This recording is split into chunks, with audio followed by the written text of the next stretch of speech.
Welcome, everyone. Today we have with us Kelly Wilson. She's the Regional Director of Patient Care Services.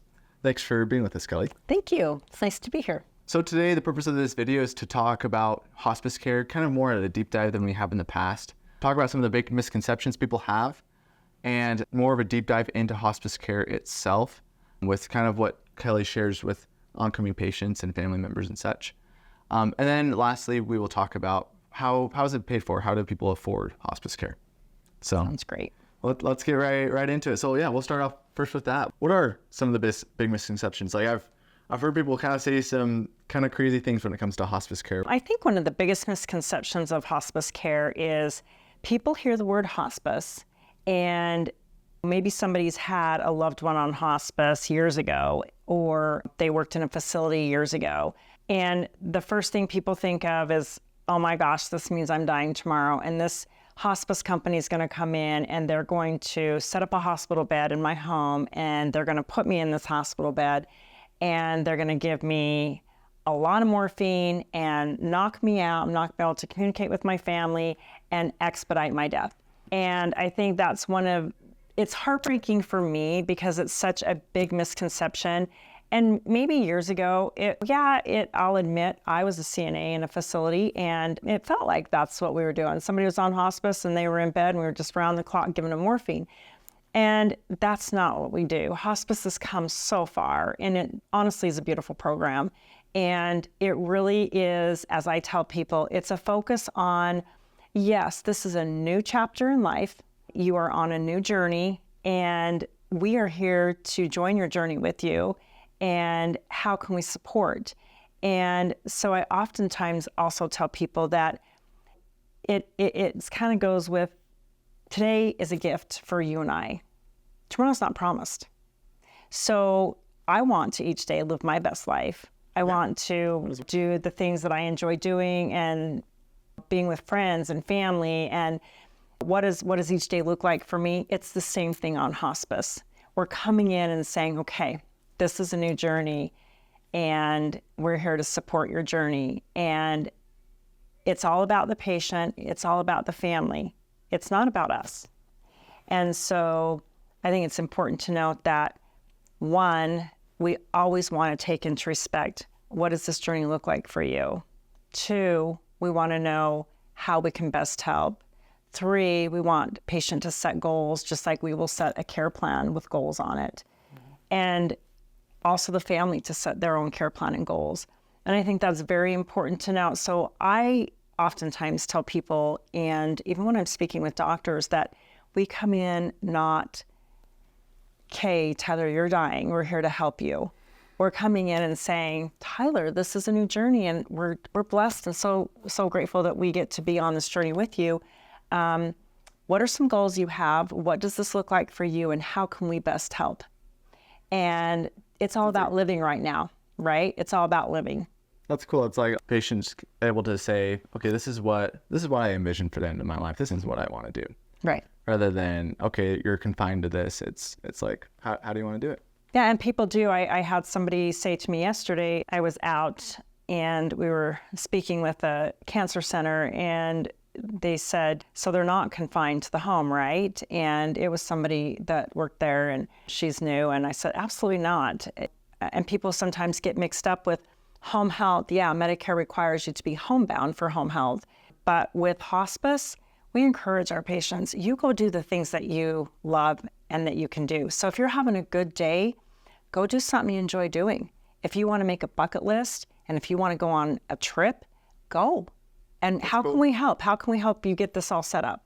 Mm-hmm. And so that's why I say it really is about living. We cannot control the outcome of the disease. Yeah. So somebody that's in stages of congestive heart failure, or someone that's been fighting cancer and decides, it keeps spreading. I'm done with these cancer treatments. I just really want to focus on quality of life at this point. And so it doesn't mean, okay, now you have to stay home, and it doesn't mean that at all. It means, it's not the quality of life we're looking for. I encourage people, go live your best life right now and enjoy. And I've actually had families follow up with me and tell me that, okay, we're taken this trip to Hawaii. We've had 2 families now that have done this, and we help get them set up with a hospice agency out there so that they can still have care while they're there if needed. But we're coming in as their cheerleaders. And actually, people that go on hospice, Tyler, they live longer. They do really well and they live longer. So we have patients, for instance, that have cancer and they stop treatments and they actually live longer than what anybody thought they would because they're getting the care they need. Their symptoms are being managed and they're really focusing now on quality of life and enjoying life, doing the things they love. So yeah, it's like that mentality is higher, and I imagine that probably, I don't know the scientific studies or anything, but I imagine that probably plays a big part into it. yeah, I think that once people realize, as in talking with families, and once I'm able to go out and do a hospice education and really talk about hospice in depth, and as we're talking now, families have just been, it's always like, oh, okay, this feels much better. Like I thought that we were going to have to just stay here at this house and be locked in and put my loved one in a hospital bed, and that was the end. And I said, absolutely not. And so, and I've had families ask me, they'll ask if they can do certain things. And I'm like, you're very much still in control. We're just here to assist. And we're really focusing with hospice on the support physically, emotionally, and spiritually. And so physically is in regard to the symptoms. We want to manage symptoms. So someone's having pain, anxiety is often associated with pain. We want to manage those symptoms because if we can manage their pain and get those levels down to a tolerable level, that gives that patient better quality of life, right? And then if we can help and support family members that are oftentimes caring for their loved one and give them a little bit of support and some breaks, then they have better quality of life and quality time spent with their loved one. So if you really look at the whole program, I say it's a beautiful gift. And I agree and understand that not everybody may be ready for hospice when a doctor brings it up, but I do feel that if we're able to get out and have that in-depth conversation with them, then people have a better understanding of hospice and can make a better educated decision. And 9 times out of 10, once we have that conversation, they're like, okay, I'm ready. I wasn't, but now I am, but I can really understand this and know what this is about and not what I thought it was about. That was awesome. And for those people that are ready, so what is it that you would share with those patients or those family members that are ready to look into hospice? So I when I go out and I meet with a patient and their family member, or sometimes it's just the family member because the patient was not able to really converse about it, because there's various diseases and hospice diagnoses that we use out there that qualify patients for hospice. So I really start with the team and who all now is going to be taking care of you. And so it starts with our medical director. And the medical director for hospice takes over the care of that patient. So there's no more going to doctors. We're not going to the ER. We're not being hospitalized. And then we have a registered nurse case manager that between the registered nurse case manager and the medical director, once they go out and meet with the patient and do the admission process, then they develop a care plan based on the needs at the time that care plan's developed, because that care plan is really centered around the patient. It's very specific to the patient and their needs. So as needs start increasing, the care plan will follow and those visits start increasing. With that being said, we become the new 911 and they can call day or night. If they have a question, concern, oftentimes if it's something that could be triaged over the phone, it will. If not, the nurse will make a visit and go check on her patient and see what's going on and how we can help. And then we have a CNA that's also part of that care plan. So it's scheduled visits with the nurse and the CNA going to see the patient. And for an example, like I always tell patients and families, say the nurse starts off saying, okay, I'm going to have scheduled visits on your care plan twice a week, where I'm going to come out on a Friday and a Monday at 2 p.m. And I'm going to have a CNA out here 3 times a week. And the CNA's role is to help you with bathing if needed.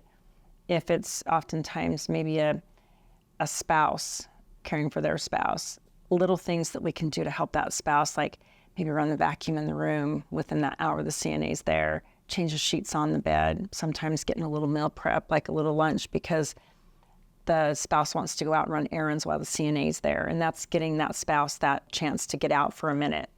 which we all need because caregiving can be difficult at times and it can be exhausting. And so we really want to make sure, that's why I say we look out for our families too and make sure that they're getting the care they need as well. Once we've established that care plan, then also on that care plan is our social worker that's there for emotional support and resources. And the emotional support is for patient and family. Oftentimes I tell families that there'll be one, and I always get the nod of the heads when I say this, but there'll be one person, one sibling, say we're out there to talk about hospice for a parent. And there'll be several children in the room, and I'll say there's always one person in a family that feels like I have to be strong for everybody right now. I can't show emotion. I just have to hold it all together to hold my family together. But that person needs someone to talk to too. And so I've had people actually say it feels better to talk to somebody on the outside than on the inside. And so our social worker, at any time, I'll tell families, you can call that social worker that is your social worker and schedule a time to talk with them. And that seems to be very comforting to families. And like I said, I get the nod of, yeah. I think that'd be great, honestly. And then oftentimes families need more resources than what Medicare will allow. So Medicare sets the guidelines for hospice that we follow because they're paying for your hospice. Yeah. And then your insurance companies, they pretty much follow suit with what Medicare has put in place. And so sometimes we've developed our care plan, family members have developed their care plan, but we have gaps in the care. And so that's where a social worker can be very helpful in navigating what do we do next.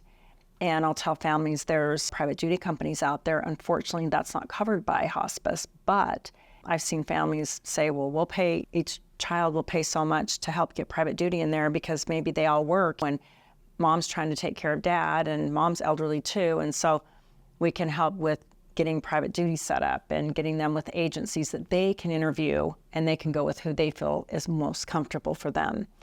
And then it comes to another, I think it's a beautiful part of hospice is our respite stays. And so I often share this with families that if mom's just getting really burned out taking care of dad and you feel like she needs a rest and a break and dad's getting sicker and really needing a lot of care, then we can do what's called a respite stay. It's a 5-day respite stay in a skilled nursing facility.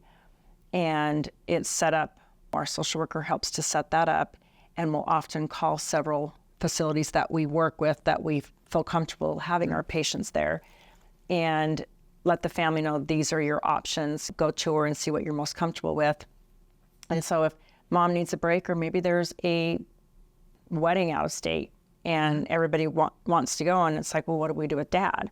Then we can do that 5-day respite stay in a skilled nursing facility. We still continue the hospice care in that facility, but the family can go knowing their loved one is getting the care they need 24/7. So I think that's a beautiful part of the program that Medicare allows with hospice care, and families like that and families do utilize that. That's often very helpful.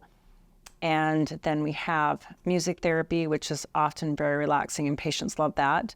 Massage therapy, and I tell families, I say, it's not what you see on TV where you're laying flat on your tummy with towels on you. And I usually get a few chuckles, but I explain to them that oftentimes just shoulders, lotion with arms, hands, feet sometimes are very relaxing for someone, especially people that are experiencing pain and anxiety. Yeah, it's very relaxing to them.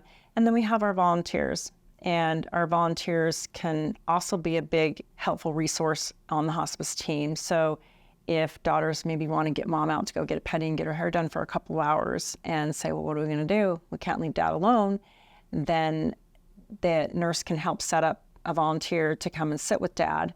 And while that volunteer's there, if the patient's able to do a jigsaw puzzle or watch their favorite Western movie or anything that they would like to do or even be read to, then the volunteer can do that. And I get asked, well, where do these volunteers come from? And oftentimes our volunteers are retired folks that have retired and said, gosh, I think I want to go volunteer for hospice. I remember the volunteers with my loved one, or your kids going into nursing school, medical school, they have to have so many volunteer hours and they get to choose where they spend those volunteer hours. And so we've gotten folks from there that have said, I'd love to come volunteer for hospice. we do background check them. We don't just put somebody off the street in your home. And I have to tell people this because sometimes you see people's eyes like, and I've been asked, well, where do you get these volunteers from? And